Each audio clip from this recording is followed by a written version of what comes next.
हरियाणा की 90 में से 4 विधानसभा सीटें ऐसी हैं जहां मुस्लिम बहुसंख्यक हैं और हिंदू अल्पसंख्यक हैं, और इन सभी 4 सीटों पर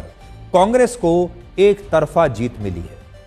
इनमें फिरोजपुर झिरका विधानसभा क्षेत्र में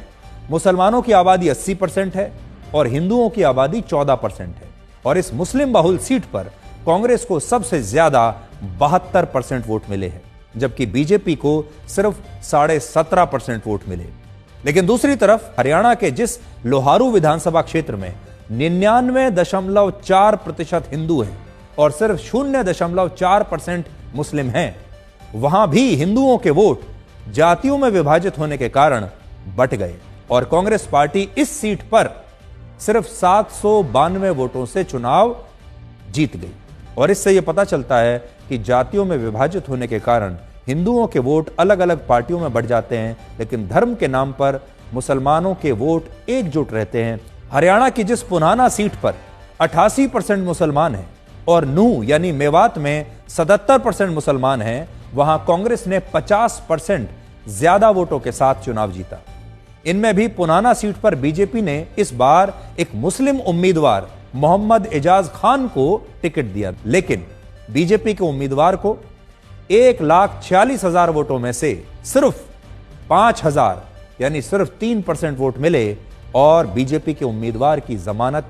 जब्त हो गई, जबकि कांग्रेस को इसी सीट पर लगभग 60% वोट मिले। और सिर्फ हरियाणा की बात नहीं है, जरा और आगे बढ़ते हैं। जम्मू कश्मीर के जिस जम्मू क्षेत्र में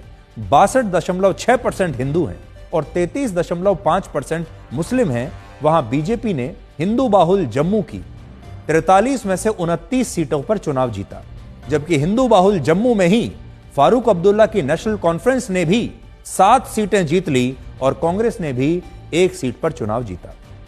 और जिस कश्मीर घाटी में मुसलमानों की आबादी 96.4% है और हिंदुओं की आबादी सिर्फ 2.5% है, उस कश्मीर में बीजेपी को एक भी सीट पर जीत नहीं मिली, जबकि बीजेपी ने कश्मीर घाटी की 47 में से 19 सीटों पर चुनाव लड़ा था, लेकिन फारूक अब्दुल्ला की पार्टी ने कश्मीर में सबसे ज्यादा 39 में से 35 सीटें जीत ली। कांग्रेस ने भी 9 में से 5 सीटें जीत ली और अब जम्मू कश्मीर में नेशनल कॉन्फ्रेंस और कांग्रेस की गठबंधन सरकार बनने वाली है। इन आंकड़ों से क्या पता चलता है? 2 बातें पता चलती हैं। पहली बात यह कि देश के मुसलमानों में इस बात की बिल्कुल स्पष्टता है कि वो चुनाव में किस पार्टी को अपना वोट देना चाहते हैं, जबकि हिंदू जातियों में बटे होने के कारण आज भी कंफ्यूज्ड हैं। दूसरा, मुसलमानों में यह स्पष्टता इसलिए भी है क्योंकि मुसलमान अभी धर्म के आधार पर वोट करते हैं और विपक्षी दल भी मुसलमानों को खतरे में बताकर उन्हें धर्म के नाम पर एकजुट करने का प्रयास करते हैं।